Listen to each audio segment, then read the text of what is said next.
ನೀವೆಲ್ಲರೂ ಒಂದು perfect time table ಅನ್ನ ಮಾಡಿರ್ತೀರ. ನಿಮ್ಮ ಟೈಮ್ ಎಲ್ಲೆಲ್ಲಿ ಎಷ್ಟೆಷ್ಟು ಅವರ್ಸ್ ಹೋಗುತ್ತೆ ಅಂತ ಲೆಕ್ಕ ಹಾಕಿ. So don't treat subjects equally, treat them wisely. Time table one of the most used terms, ಹಾಗೆ ಅಷ್ಟೇ ಮಿಸ್ಯೂಸ್ ಆಗಿರುವಂತಹ ಟರ್ಮ್. ನೀವೆಲ್ಲರೂ ಒಂದು ಪರ್ಫೆಕ್ಟ್ ಟೈಮ್ ಟೇಬಲ್ ಅನ್ನ ಮಾಡಿರ್ತೀರ, ಆದರೆ ಡೇ 3ಗೆ ಬರೋ ತನಕ ಗೊತ್ತಾಗತ್ತೆ ಇದು ಕೇವಲ ಪೇಪರ್ಗಷ್ಟೇ ಮಾತ್ರ ಪರ್ಫೆಕ್ಟ್ ಆಗಿರುವಂತಹ ಟೈಮ್ ಟೇಬಲ್ ಡೈಲಿ ಲೈಫಲ್ಲಿ ಯೂಸ್ ಆಗ್ತಾ ಇಲ್ಲ ಅಂತ. ಮತ್ತೆ ಅದೇ ಹಳೆ ರೂಟೀನು ಎಲ್ಲ ವೇಸ್ಟ್ ಆಗತ್ತೆ. ಸೊ ಈ ವಿಡಿಯೋದಲ್ಲಿ ಹೇಳ್ತೇನೆ, ನಿಮ್ಮ ಲೈಫ್ನ ಅನುಸಾರ ನೀವು ಹೇಗೆ ಪರ್ಫೆಕ್ಟ್ ನಿಮ್ಮ ಟೈಮ್ ಟೇಬಲ್ ಅನ್ನ ಮಾಡಬಹುದು ಅಂತ. ವಿಡಿಯೋನ ಎಂಡ್ ತನಕ ನೋಡಿ. ಪ್ರತಿಯೊಂದು ಇನ್ಫಾರ್ಮೇಶನ್ ಅಷ್ಟೇ ಹೆಲ್ಪ್ಫುಲ್ ಆಗಿರುವಂತಹದ್ದು ನಿಮ್ಮ ಈ ಒಂದು ಎಜುಕೇಶನ್ ಜರ್ನಿಯಲ್ಲಿ. Let's start. ಸ್ಟೆಪ್ 1, ನೀವು ಏನೇ ಖರ್ಚು ಮಾಡೋದಕ್ಕಿಂತ ಮೊದಲು ಎಷ್ಟು ದುಡ್ಡಿದೆ ಅಂತ ಲೆಕ್ಕ ಹಾಕಿ. ಅದೇ ರೀತಿ ನೀವು ಎಷ್ಟು ಟೈಮ್ ಅನ್ನ ಸ್ಪೆಂಡ್ ಮಾಡ್ತೀರಾ ಅನ್ನೋದಕ್ಕಿಂತ ಮುಂಚೆ ನಿಮ್ಮ ಹತ್ರ ಎಷ್ಟು ಟೈಮ್ ಇದೆ ಅನ್ನೋದು ಲೆಕ್ಕ ಹಾಕೋದು ಇಂಪಾರ್ಟೆಂಟ್ ಆಗತ್ತೆ. ಸರ್, ಎಲ್ಲರ ಹತ್ರನೂ 24 ಅವರ್ಸ್ ಇರುತ್ತೆ ಅಂತೀರಾ? ಇಲ್ಲ, ಪ್ರತಿಯೊಬ್ಬರಿಗೂ ಇದು ವೇರಿ ಆಗತ್ತೆ. ಕೆಲವರದು ಟ್ಯೂಷನ್ ಇರ್ಬೋದು, ಕೆಲವರದು ಪ್ರಚಂಡರು ಪ್ಲಸ್ ಕ್ಲಾಸ್ ಇರ್ಬೋದು, ಇನ್ನು ಕೆಲವರದು ಏನೋ ಎಕ್ಸ್ಟ್ರಾ ರೆಸ್ಪಾನ್ಸಿಬಿಲಿಟೀಸ್ ಇರ್ಬೋದು. ಇದು ವೇರಿ ಆಗುತ್ತೆ. ಹೀಗಾಗಿ ಒಂದು ನೋಟ್ಬುಕ್ ಅನ್ನ ತೆಗೆದುಕೊಳ್ಳಿ. ನಿಮ್ಮ ಟೈಮ್ ಎಲ್ಲೆಲ್ಲಿ ಎಷ್ಟೆಷ್ಟು ಅವರ್ಸ್ ಹೋಗುತ್ತೆ ಅಂತ ಲೆಕ್ಕ ಹಾಕಿ. ಸ್ಕೂಲ್ ಎಷ್ಟು ಅವರ್ಸ್, ಮೀಲ್ ಊಟ ಮಾಡ್ಲಿಕ್ಕೆ ಎಷ್ಟು ಅವರ್ ಹೋಗುತ್ತೆ, ಟ್ಯೂಷನ್ ಹೋಗ್ತೀರಾ ಅದಕ್ಕೆ ಎಷ್ಟು ಅವರ್ ಹೋಗುತ್ತೆ, ಪ್ರಚಂಡರು ಪ್ಲಸ್ ಕ್ಲಾಸ್ ಇದೆಯಾ ಅದಕ್ಕೆ ಎಷ್ಟು ಅವರ್ ಹೋಗುತ್ತೆ, ಮಿಸ್ಸೆಲೇನಿಯಸ್ ಕೆಲಸಗಳಿರುತ್ತೆ ಅದಕ್ಕೆ ಎಷ್ಟು ಟೈಮ್ ಹೋಗುತ್ತೆ. ಈ ರೀತಿ ನಿಮ್ಮ ಟೈಮ್ ನ ಬಜೆಟ್ ಮಾಡ್ಕೊಳ್ಳಿ. ಈ ಒಂದು ಮೂಮೆಂಟ್ ಅಲ್ಲಿ ಮಾಡಿದ್ದೀರಾ ಅನ್ನೋ ಭರವಸೆ ನನಗಿದೆ. ಒಂದು ಸ್ಯಾಂಪಲ್ ಅನ್ನು ಸಹ ನಾವು ತೋರಿಸ್ತಾ ಇದ್ದೇವೆ. ಈಗ ಈ ಎಲ್ಲಾ ಟೈಮ್ಸ್ಗಳು ಹೋಗಿ ಏನು ನಿಮ್ಮ ಹತ್ರ ಉಳಿದಿದೆಯೋ ಅದೇ ರಿಯಲ್ ಟೈಮ್ ಆಗಿರುವಂತಹದ್ದು, ಸ್ಟಡಿ ಟೈಮ್ ಆಗಿರುವಂತಹದ್ದು. ಕೆಲವರಿಗೆ ಇದು 6 ಮತ್ತೆ ಕೆಲವರಿಗೆ 5, 4 ಎಷ್ಟೇ ಬಂದಿರಬಹುದು.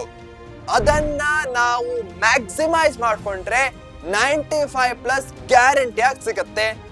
ಅದರ ಭರವಸೆಯನ್ನ ನಾನು ಕೊಡ್ತೇನೆ. Step 2, prioritise the subjects and chapters. ಹಾಗಂದ್ರೆ ಏನು? ಸಿಂಪಲ್.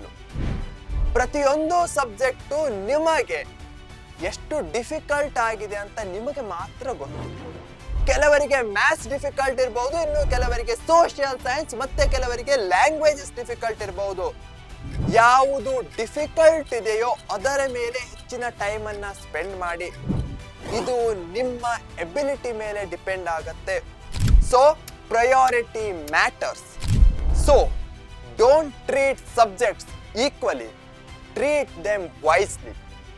ಸಿಂಪಲ್ ಆಗಿ ಹೇಳ್ತೇನೆ, ನಿಮ್ಗೆ ಯಾವ್ದಾವ್ ಡಿಫಿಕಲ್ಟ್ ಅನ್ಸುತ್ತೋ ಅವುಗಳನ್ನ ಅಟ್ಲೀಸ್ಟ್ 2 ಡೇಸ್ ಒಂದಾದ್ರೂ ಓದಿ. ಯಾವ್ದಾವ್ದು ಈಸಿ ಅನ್ಸುತ್ತೋ 4 ಡೇಸ್ ಗ್ಯಾಪು ಅಥವಾ 5 ಡೇಸ್ ಗ್ಯಾಪ್ ಅಲ್ಲಿ ಒಮ್ಮೆ ಓದಿ. ಈ ರೀತಿ ವೈಸ್ಲಿ ನಿಮ್ಮ ಟೈಮ್ ಅನ್ನ ಯುಟಿಲೈಸ್ ಮಾಡಿ. ಸ್ಕ್ರೀನ್ ಮೇಲೆ ಒಂದು ಸ್ಯಾಂಪಲ್ ಅನ್ನ ಕೊಟ್ಟಿದ್ದೇನೆ. ಅಕಾರ್ಡಿಂಗ್ ಟು ಮೈ ನೀಡ್, ನನಗೆ ಹೇಗೆ ಅನ್ಸುತ್ತೋ ಅದರ ಪ್ರಕಾರ, ನಿಮಗೆ ಹೇಗೆ ಅನ್ಸುತ್ತೋ ಅದರ ಪ್ರಕಾರ ನೀವು ನಿಮ್ಮ ಪ್ರಯಾರಿಟಿ ಲಿಸ್ಟ್ ಅನ್ನ ಮಾಡಿ. Third and very important one, ನಿಮ್ಮ ಪರ್ಸನಾಲಿಟಿ ಪ್ರಕಾರ ನೀವು ಓದಬೇಕು. ಹಾಗಂದ್ರೆ ಏನು? ಸಿಂಪಲ್ ಆಗಿ ಹೇಳ್ತೇನೆ, ಮೀನಿಗೆ ಹಾರ್ಲಿಕ್ಕೆ ಬರಲ್ಲ. ಅದೇ ರೀತಿ ಯಾವುದೋ ಒಂದು ಮನುಷ್ಯನಿಗೂ ಸಹ ಸಮುದ್ರದ ಆಳಕ್ಕೆ ಹೋಗಿ 10 ತಾಸು ಈಜಾಡ್ಲಿಕ್ಕೆ ಆಗಲ್ಲ. ಪ್ರತಿಯೊಬ್ಬರ ಎಬಿಲಿಟಿ ಸಹ ಡಿಫ್ರೆಂಟ್ ಆಗಿದೆ, ಹಾಗೆ ಅವರ ಪರ್ಸನಾಲಿಟಿ ಸಹ. ಅದಕ್ಕೆ ನೀವೇನಾದರೂ ಬೆಳಿಗ್ಗೆ ಮಾರ್ನಿಂಗ್ ಪರ್ಸನ್ ಆಗಿದ್ರೆ ಬೆಳಿಗ್ಗೆ ಎದ್ದು ಓದಿ. ಇಲ್ಲ ನಿಮ್ಮ ಹತ್ರ ಬೆಳಿಗ್ಗೆ ಏಳ್ಲಿಕ್ಕಾಗಲ್ಲ, ನಾನು ರಾತ್ರಿ ಓದ್ತೇನೆ ಅಂದ್ರೆ ನೈಟ್ ಕೂತು ಓದಿ. ಯಾವುದು ನಿಮಗೆ ಪರ್ಫೆಕ್ಟ್ ಫಿಟ್ ಆಗುತ್ತೋ ಅದರ ಪ್ರಕಾರ ನಿಮ್ಮ ಟೈಮ್ ಟೇಬಲ್ ಅನ್ನ ಮಾಡಿ, ಬೇರೆಯವರನ್ನ ಫಾಲೋ ಮಾಡ್ಲಿಕ್ಕೆ ಹೋಗಬೇಡಿ. ಇದು ವೆರಿ ವೆರಿ ಇಂಪಾರ್ಟೆಂಟ್ ಆಗಿರುವಂತಹದ್ದು. ಮಾರ್ನಿಂಗ್ ರೀಡರ್ಸ್ ಆಗಿದ್ರೆ ಬೆಳಗ್ಗೆ 5 to 7 AM ವೆರಿ ಇಂಪಾರ್ಟೆಂಟ್ ಆಗತ್ತೆ. ನೈಟ್ ರೀಡರ್ಸ್ ಆಗಿದ್ರೆ ರಾತ್ರಿ 9 ಗಂಟೆಯಿಂದ 12 ಗಂಟೆವರೆಗೆ ವೆರಿ ಇಂಪಾರ್ಟೆಂಟ್ ಆಗತ್ತೆ. ಯಾರನ್ನು ಕಾಪಿ ಮಾಡಬೇಡಿ, ನಿಮ್ಮದು ಇಂಡಿವಿಜುವಾಲಿಟಿ ಇರುತ್ತೆ. ಆ ಯುನಿಕ್ನೆಸ್ ಅನ್ನ ಫಾಲೋ ಮಾಡಿ, ಸೆಲೆಬ್ರೇಟ್ ಮಾಡಿ.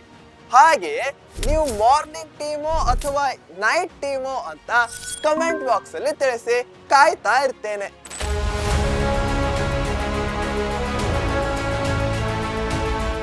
ಸ್ಟೆಪ್ 4 ಅಂಡ್ ವೆರಿ ಇಂಪಾರ್ಟೆಂಟ್, ನಿಮ್ಮ ಟೈಮ್ ಟೇಬಲ್ ಅನ್ನ ವೀಕ್ಲಿ ರೀಅಡ್ಜಸ್ಟ್ ಮಾಡಿ. ಟೈಮ್ ಟೇಬಲ್ ಅನ್ನೋದು ಯಾವುದೋ ಟ್ಯಾಟೂ ತರ ಅಲ್ಲ, ಪರ್ಮನೆಂಟ್ ಆಗಿ ಇಟ್ಕೊಳ್ಳಿಕ್ಕೆ. ಸೊ ಒಂದ್ ವೀಕ್ ಆದ್ಮೇಲೆ ನೋಡಿ ಎಲ್ಲಿ ಯಾವ್ದನ್ನ ಫಾಲೋ ಮಾಡ್ಲಿಕ್ಕೆ ಆಗ್ತಾ ಇದೆ, ಯಾವುದು ಆಗ್ತಾ ಇಲ್ಲ, ಯಾವುದು ಪ್ರಾಕ್ಟಿಕಲ್ ಇದೆ, ಯಾವುದು ಪ್ರಾಕ್ಟಿಕಲ್ ಇಲ್ಲ ಅಂತ. ಅದಾದ ಮೇಲೆ ಅದರ ಅಕಾರ್ಡಿಂಗ್ ಚೇಂಜಸ್ ಅನ್ನ ಮಾಡೋದನ್ನ ಮರಿಬೇಡಿ.